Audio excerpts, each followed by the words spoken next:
Ralph Stanfield, an alleged kingpin of the 28th gang, became the focus of a sprawling investigation that revealed the deep entanglement of organized crime and corruption within law enforcement. The saga unraveled when 3 former police officers from the Central Firearm Registry in Pretoria were accused of destroying documents tied to Stanfield, his wife, and 18 associates. These actions, investigators alleged, were part of a larger conspiracy to fraudulently secure firearm licenses and competency certificates for the gang.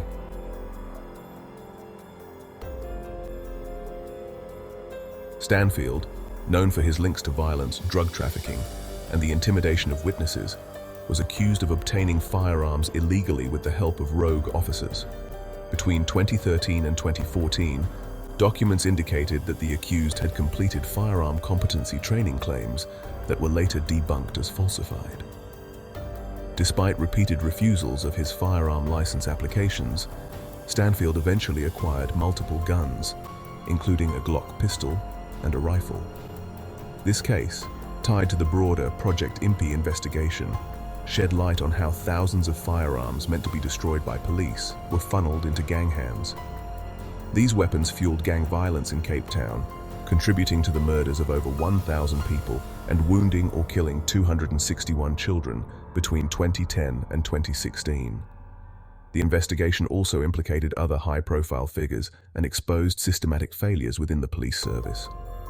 Stanfield and his co-accused, including his wife, sister, and 17 associates, were charged with 109 crimes, ranging from fraud to possession of illegal firearms and ammunition.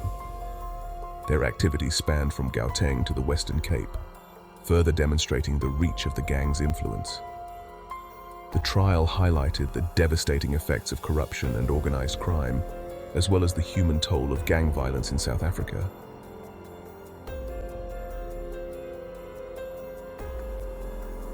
On the Monday night of the 7th of November 2016, Noorudien Hassan, a renowned attorney known for representing some of the Western Cape's most notorious gang figures, was fatally shot outside his Lansdowne home.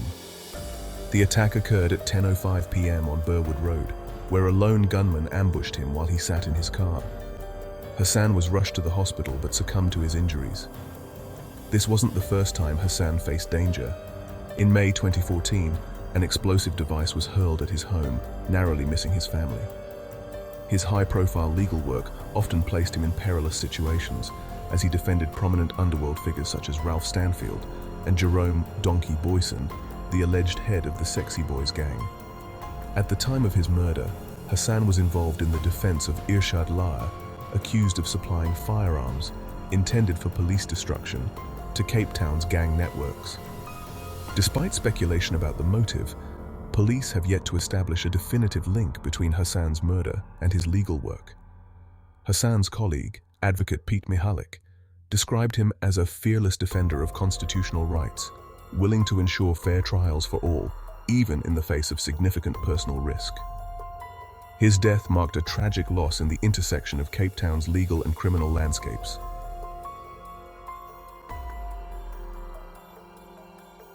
On July 6, 2017, alleged 28th gang boss Ralph Stanfield was critically wounded in a brazen drive-by shooting near Johannesburg's upscale Melrose Arch. Traveling in a white Audi R8, Stanfield and a passenger came under fire at around 1 p.m. Gunmen sprayed bullets into the car, hitting Stanfield multiple times in the upper body. He was a bulletproof vest. Despite his injuries, he managed to drive toward a nearby hospital but lost control, crashing into 3 vehicles upon arrival. Police confirmed that Stanfield was in critical condition following the attack. The attack on Stanfield hinted at deeper tensions in Cape Town's violent gang underworld. Just a month later, steroid king Brian Weinstein, linked to gang disputes, was assassinated in his Constantia home. Testimonies in subsequent trials suggested that Stanfield's attempted murder and Weinstein's death were tied to ongoing disputes involving Cape Town gang leaders, including Mark Liffman and Jerome Donkey Boyson. Investigators believe these rivalries were fueled by disputes over money, territory, and failed assassination plots. The state's case later revealed that Weinstein's death was plotted by Liffman in retaliation for a botched hit on Stanfield. Liffman, reportedly feuding with Weinstein over property and investments, allegedly refused to pay more than 250,000 rand for the murder, after already spending 500,000 rand on the failed attempt to kill Stanfield. This series of violent incidents illustrates the high-stakes power struggles within Cape Town's criminal hierarchy, with repercussions reaching far beyond the city.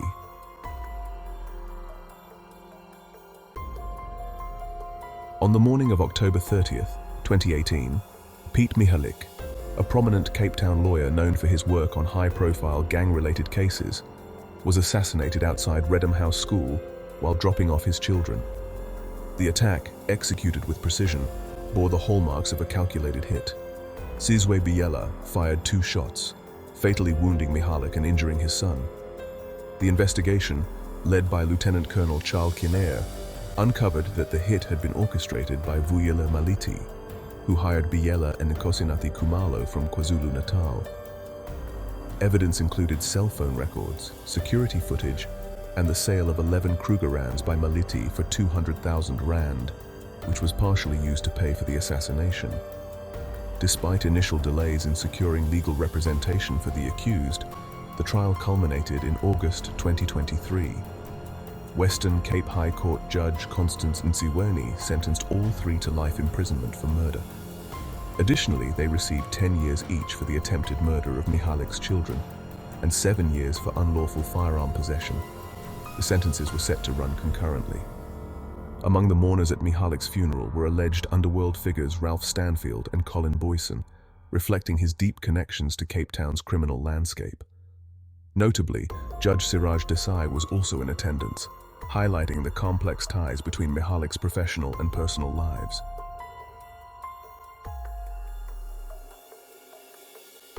Colin Stanfield, the uncle of Ralph Stanfield, was a controversial figure who was long suspected of having ties to organized crime. In the 1990s, Colin, along with close associates like Katie-Ann Arendse, was believed to have been involved in the distribution of mandrax, a drug closely tied to apartheid-era figures like Vuta Bassam. These activities were suspected to have connections to politically influential figures in Johannesburg, including Vicky Goswami, a notorious drug trafficker with alleged ANC ties. Further suspicion surrounded Colin's association with a group known as CORE, which sought peace but was intertwined with criminal elements. Colin's death in 2004 followed the 1998 murder of Arendse, leaving lingering questions about his role in the criminal world.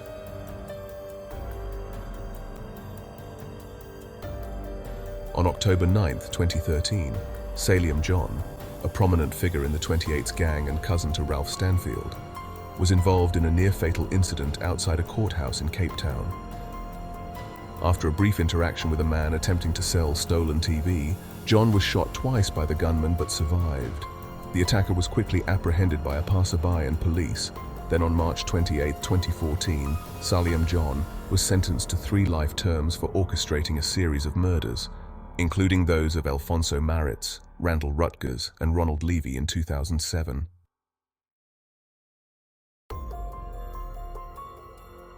Simon Stanfield, a cousin of the notorious 28's gang boss Ralph Stanfield, was known in Valhalla Park as Klein Simon, to distinguish him from his older namesake. On the 17th of February 2021, Simon was implicated in a bizarre attempted robbery at the toy shop dealership in Milnerton, where a group of 40 men vandalized vehicles, demanding cars under the pretense that the dealership lacked protection from the big boss of the Western Cape.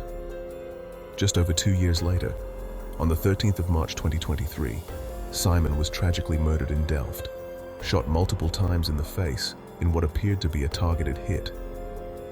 His death sparked tributes on social media, with one post referring to him as the glass of the gang.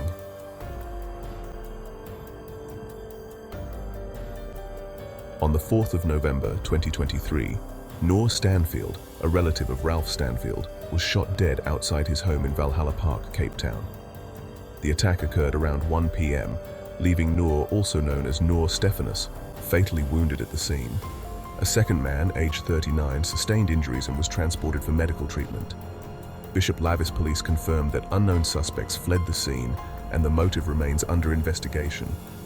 Community leaders suspect gang-related violence, raising fears of escalating tensions in Valhalla Park and surrounding areas.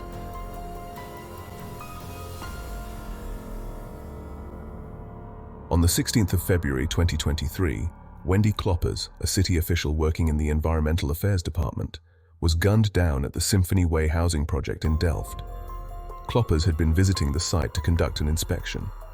According to city manager Lungelo Mbandazayo, at the time of Kloppers' murder, the project had already been under pressure from extortionists. Mbandazayo said Kloppers had been killed after the city refused to yield to their demands. 12 days before the murder, 2 construction workers had been shot and injured at the site, and 5 days after that, the site was petrol bombed. Family members believe that Kloppers was killed in a case of mistaken identity, and that the real target was a woman who had been awarded a construction contract for the site. However, the murder may have been part of an attempt to coerce the city into giving contracts to companies linked to Ralph Stanfield, an alleged leader of the 28's Numbers gang. A construction worker who witnessed the shooting said, "She signed the register and was about to enter the site when a white car pulled up behind her vehicle. 2 unknown gunmen got out and fired at least 15 shots into the car." Whether or not Kloppers was the intended target, the crime has the hallmarks of a targeted hit, even if the assassin shot the wrong person. The Cape Town construction mafia have threatened the lives of contractors and city officials numerous times.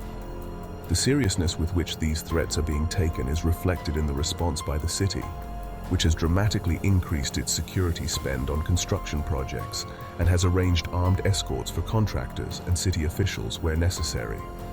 According to Councillor J.P. Smith, the city has even set up a war room and has gone as far as arranging safe houses for some officials.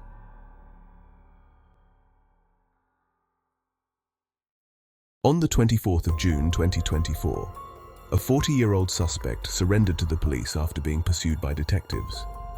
He faces charges of murder and attempted murder, including Kloppers' death and a Delft shooting on the 16th of February 2023.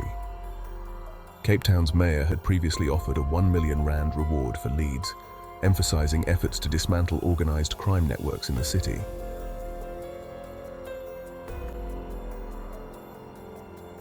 Towards the end of 2023, the Cape Town city manager revealed that the city was conducting an intense investigation into ongoing extortion done by Cape Town drug-dealing gangs.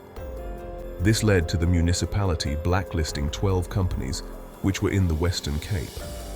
These companies were said to be affiliated to a lady named Nicole Johnson. Nicole Johnson is apparently the wife of the alleged general of the 28's Numbers gang, Ralph Stanfield. The investigation had also uncovered links between Human Settlements Department officials, with various companies either run by Johnson or closely affiliated to her. On the 15th of March 2023, the Hawks raided the offices of a man named Malusi Bui, who at that time was the Western Cape's Human Settlements Mayoral Committee member. The South African police accused Bui of serious crimes, which related to fraud and corruption. Although he was not arrested during the raid, the police seized his electronic devices and also documents which belonged to his office. Among the allegations against him are that he accepted cash from gang members in exchange for information about housing tenders. The police also accused him of having sketchy relationships with gangsters from Bishop Lavis, an area which is controlled by the 28's Numbers gang. According to the police, on the day that Malusi Bui's office was raided, it's alleged that he received gratification in the form of cash, and that these cash payments were paid by notorious gangsters involved in the Cape Town criminal underworld. These payments were for him to give the gangsters information regarding the city's tenders in the Human Settlements Department. It's alleged that Bui would send members of his staff to a house in Bishop Lavis, which was owned by a suspected gang member, where they would fetch an amount of cash between 20,000 rands to 100,000 rands. This cash was said to be deposited into the bank account of his personal assistant, who he then instructed via WhatsApp which of his expenses should be paid with it. After the police raided his office, Bui was suspended from the mayoral committee and then later fired from the job.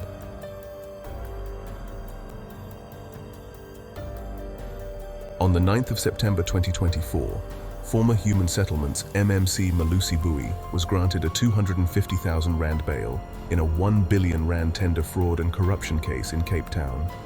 Arrested in the Eastern Cape alongside 8 others, Bowie is accused of irregularities in housing tenders worth 1 billion rand awarded to 3 companies. His bail conditions include surrendering his passport and notifying authorities before travel.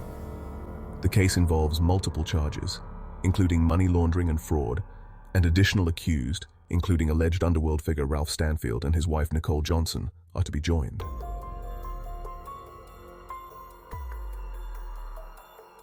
On the 17th of March 2023, Karen Dolly reported on Glomix House Brokers, a Cape Town-based company owned by Nicole Johnson, wife of alleged 28's gang boss Ralph Stanfield.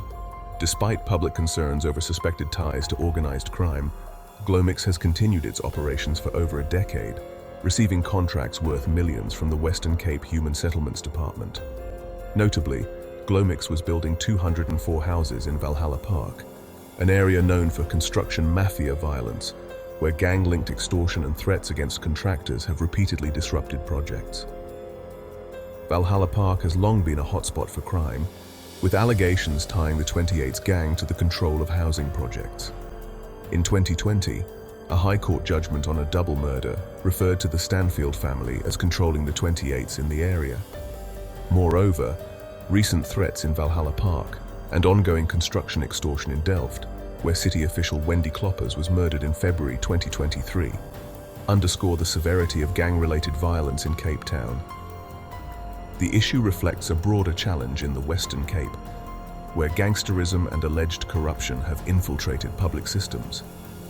In a 2022 High Court ruling, evidence suggested 28's gang influence within the police force, prompting Western Cape Premier Alan Wind to order an investigation. To counter the crisis, the city of Cape Town allocated 15 million rand to enhance security at construction sites, highlighting the intersection of organized crime, public safety, and government infrastructure projects. This situation underscores the pervasive influence of gangs in the region and the challenge of balancing development with ensuring safety and accountability.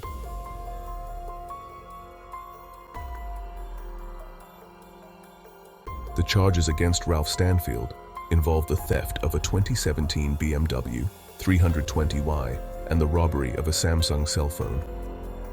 The BMW allegedly belonged to a former employee of Stanfield, who is now a state witness. The car was purchased for the witness by his partner in 2019. On the 24th of November 2022, the witness received a call from a co-worker warning him that Stanfield intended to kill him. Fearing for his life, the witness parked the car at a security complex in Milnerton and went into hiding, believing Stanfield could trace the vehicle. Hours later, Stanfield and Nicole Johnson, accompanied by men, forcibly removed the car from the complex. Police were called, but later allowed the car to be towed away. On June 15, 2023, the car was recovered at a Belleville property linked to the 28's gang, reportedly under Stanfield's command. Another state witness in the case overheard Ralph Stanfield asking a man named Simon Stanfield if he hasn't heard anything about the owner of the car. The witness also heard Stanfield tell Simon that there was no hope for the owner of the car and that he should finish him.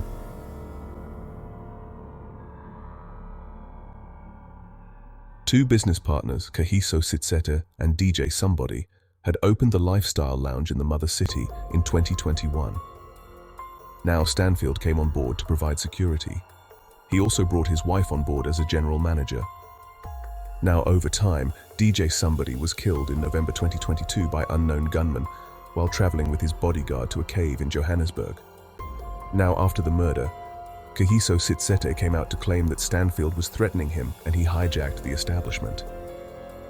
Now as a result, Kahiso fled with his family to Dubai in April of 2023. There's a whole conspiracy where some people believe that Stanfield may be involved in the death of DJ Somebody. Now as of today, the club is open again, and it's been reported that it's owned by the family of the late DJ Somebody, or the mother of DJ Somebody, and also the mother of Ralph's wife.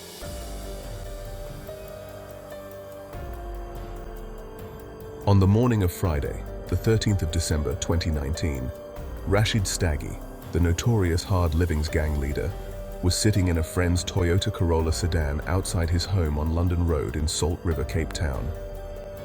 Two assailants approached the vehicle and fired multiple shots, leaving the car riddled with bullets.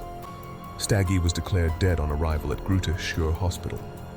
Despite the hail of gunfire, the driver of the car managed to escape unharmed. The murder occurred just a day after another Hard Living's leader, Bally Tips, was gunned down in Mitchell's Plain.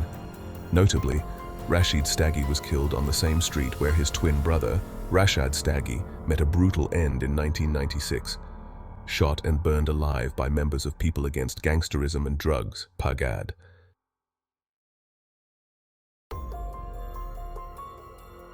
In a major break in the case on the 13th of September 2024, Ralph Stanfield, an alleged underworld figure, and his associate Jonathan Clout were charged with Rashied Staggie's murder. The revelation was made by prosecutor Frank van Heerden during a hearing at the Cape Town Magistrates Court.